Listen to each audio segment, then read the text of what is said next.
I think it was about 20 years ago I was held as a captive in Lebanon. I spent 4 years or almost 5 years in captivity. And at about the second year of my hostagehood, I was given a copy of the Bible. It was the only piece of reading material I had for those 2 years.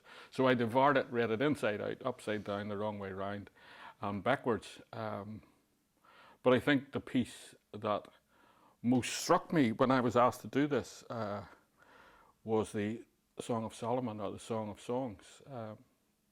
Particularly because I suppose its resonance for me was held in a small dark room, sometimes underground, and never seeing the light of day or what was happening in the world outside.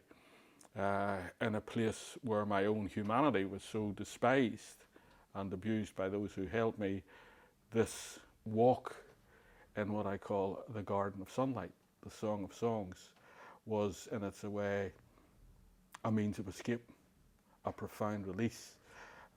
It let my mind go to places that walls could not contain. And so I've chosen this piece. It's chapter 4. Where one of the lovers, it's a dialogue between two lovers, describes the object of their love in a strange kind of way.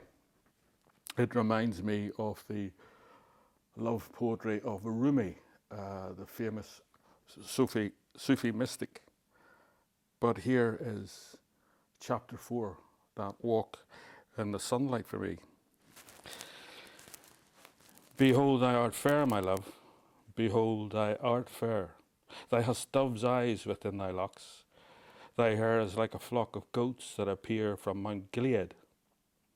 Thy teeth are like a flock of sheep that are even shorn, which come up from the washing, whereof every one bear twins, and none is barren amongst them. Thy lips are like a thread of scarlet, and thy speech is comely. Thy temples are like a piece of a pomegranate within thy locks.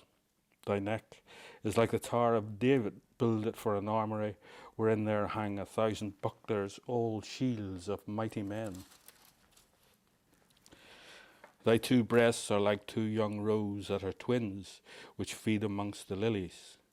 Until the day break, and the shadows flee away, I will get me to the mountain of myrrh, and to the hill of frankincense. Thou art all fair, my love. There is no spot in thee. Come with me from Lebanon, my spouse, with me from Lebanon. Look from the top of Amana, from the top of Shinir and Hermon, from the lions' dens, from the mountains of the leopards. Thou hast ravaged my heart, my sister, my spouse. Thou hast ravaged my heart with one of thine eyes, with one chain of thy neck. How fair is thy love, my sister, my spouse. How much better is thy love than wine, and the speech of thine ointments than all spices. Thy lips, O my spouse, drop as honeycomb. Honey and milk are under thy tongue, and the smell of the garments is like the smell of Lebanon. A garden enclosed is my sister, my spouse, a spring shut up, a fountain sealed.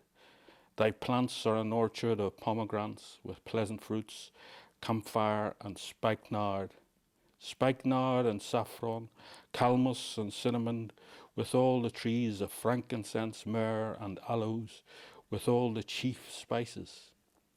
A fountain of gardens, a well of living waters, the streams from Lebanon. Awake, O north wind, and come thy south. Blow my garden that has the spices, and thereof may flow out. Let my beloved come into his garden and eat his pleasant fruits.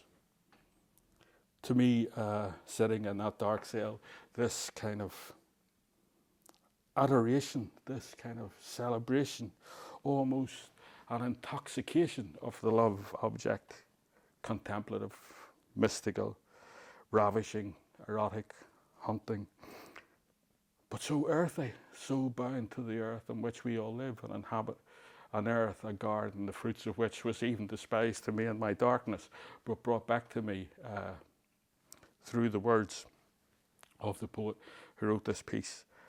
perhaps. So even in my darkness, due to the lushness, the imagery, the poetry, the sheer humanity of this desire for love met my own desire for freedom. And in that moment, I escaped my prison.